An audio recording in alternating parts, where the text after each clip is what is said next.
പോളണ്ടിലേക്ക് പോകാം. ജനുവരി 27 Auschwitz concentration camp വിമോചനത്തിൻ്റെ 80ാം വാർഷികാഘോഷം നടക്കുകയാണ് പോളണ്ടിൽ. അതെ, രണ്ടാം ലോക മഹായുദ്ധകാലത്ത് നാസി ജർമ്മനിയുടെ ക്രൂര തടവറ, അഡോൾഫ് ഹിറ്റ്ലറും കൂട്ടാളികളും ഭൂമിയിൽ നിർമ്മിച്ചിരിക്കുന്ന നരകം. ഓഷ്വിറ്റ്സ് കോൺസെൻട്രേഷൻ ക്യാമ്പ് വിമോചനത്തിന് 80 വർഷം തികയുന്നു.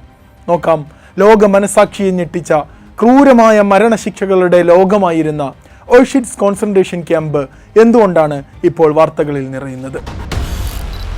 വർഷം 1945. 80 വർഷങ്ങൾക്ക് മുമ്പുള്ള ഒരു ജനുവരി 27. സോവിയറ്റ് റെഡ് ആർമി പോളണ്ടിലെ ഓഷ്വിറ്റ്സ് ബർക്കന്യൂവിൻ്റെ ഗേറ്റുകൾ അന്ന് തുറന്നു. സങ്കല്പിക്കാൻ പോലും കഴിയാത്ത ഭീകരതകളിലേക്കായിരുന്നു ആ തടവറയുടെ ഗേറ്റുകൾ തുറന്നത്.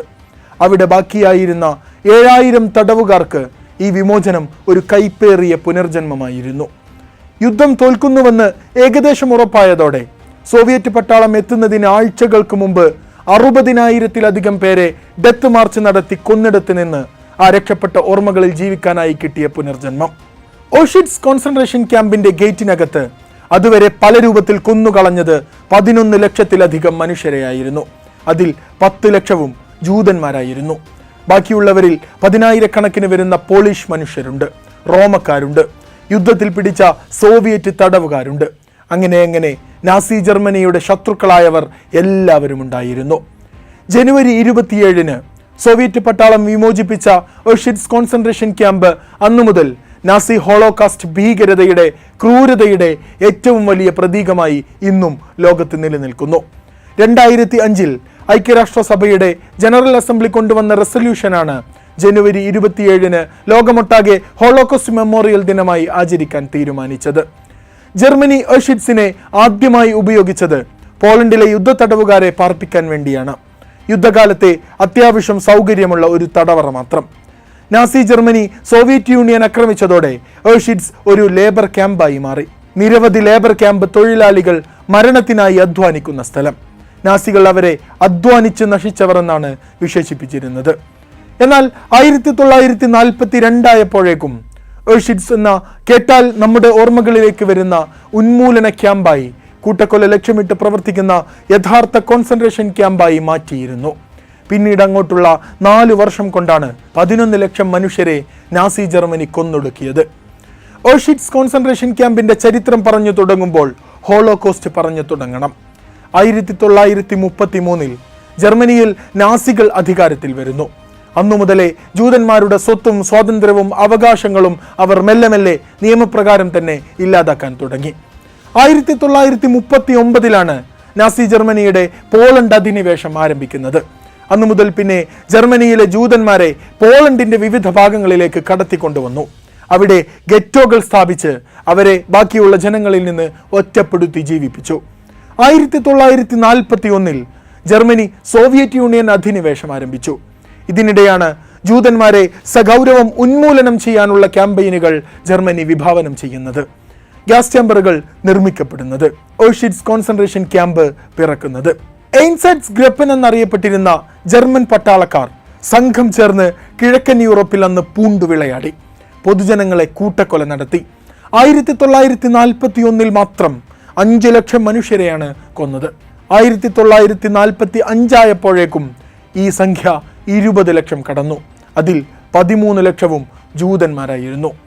മനുഷ്യരെ ഇങ്ങനെ വെടിവെച്ചു കൊല്ലുന്നത് തങ്ങളുടെ പട്ടാളക്കാർക്ക് താങ്ങാൻ കഴിയില്ലെന്ന് പേടിച്ചാണ് കൂട്ടക്കൊല നടത്താൻ പറ്റിയ മറ്റു വഴികളെ നാസി ജർമ്മനി ആലോചിക്കുന്നത്.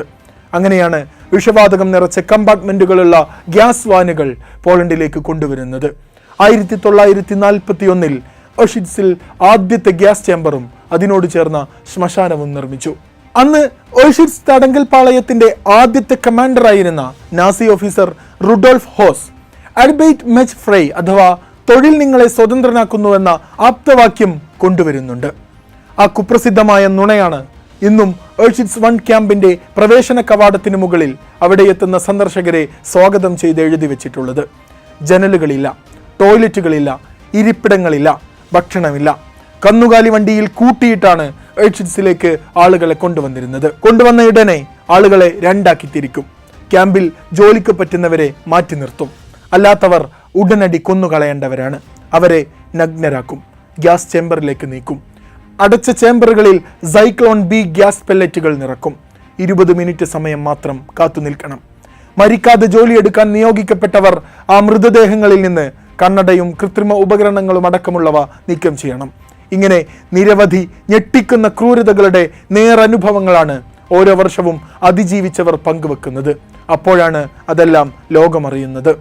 യുദ്ധം വ്യാപിക്കുന്നതിനനുസരിച്ച് ഓഷിറ്റ്സിൽ പുതിയ ക്യാമ്പുകൾ നിർമ്മിക്കപ്പെട്ടുകൊണ്ടിരുന്നു. വലിയ വലിയ ഗ്യാസ് ചേംബറുകളിൽ 10,000-കണക്കിന് മനുഷ്യരെ നിഷ്കരുണം വധിച്ചു. വിശാലമായ ശ്മശാനത്തിൽ അവരുടെ മൃതദേഹങ്ങളെല്ലാം കൂട്ടിയിട്ട് കത്തിച്ചു കളഞ്ഞു. ഓരോ ദിവസവും 12,000 ജൂതന്മാരെ വരെ കൊന്നുകളയുമായിരുന്നു. സോവിയറ്റ് റെഡ് ആർമി ഓഷിറ്റ്സിനെ മോചിപ്പിക്കുമ്പോൾ അവിടെ 40 ക്യാമ്പുകളും സബ് ക്യാമ്പുകളും ഉണ്ടായിരുന്നുവെന്നാണ് കണക്കുകൾ. ഇപ്പോൾ ജീവിച്ചിരിക്കുന്ന കോൺസെൻട്രേഷൻ ക്യാമ്പുകളെ അതിജീവിച്ച 50ഓളം മനുഷ്യരാണ് 80ാം വാർഷികത്തിന് കഴിഞ്ഞ ദിവസം ഒരുമിച്ച് കൂടിയത്.